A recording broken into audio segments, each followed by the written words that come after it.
Jesus and his disciples had traveled to Jerusalem for Passover, and the time came for them to celebrate the holy meal. Passover was a holiday and tradition that had been celebrated by God's holy people, the Israelites, for many, many years. On the first day of the feast, Jesus' disciples came to him and asked him where they should have the feast. He told them to go into the city and look for a man carrying a jar of water. Follow him into his home and tell him that the teacher asked for a room to celebrate the Passover feast. He told them that the room would be ready and to prepare the food there. When the disciples went into the city, they found things just as Jesus had told them. Then they prepared the Passover meal. That evening, Jesus was sitting with his 12 disciples. As they ate the meal, he told them, "What I am about to tell you is true.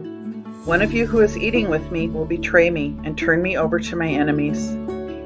The disciples all became very sad. Many of them asked, "Surely you don't mean me, Lord?"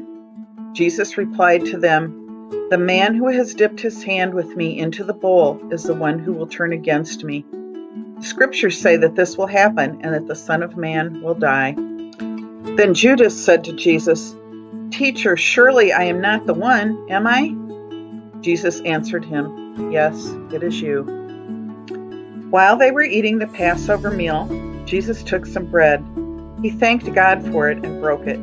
He gave it to his followers and said, "Take this bread and eat it. This bread is my body that I am giving for you. Do this to remember me." Then Jesus took a cup. He thanked God for it and gave it to his followers. He said, "Take this cup and drink it. This is my blood poured out for you. It shows the new agreement that God will make with his people to forgive their sins. Drink this cup to remember me." Jesus said to his followers, "I tell you the truth. From now on, I will not drink wine with you or eat a Passover meal with you until we eat and drink together in my Father's kingdom." There were other things that took place during that first Lord's Supper, but Jesus instituting or starting what we now call Holy Communion is the most important part. Thanks for listening.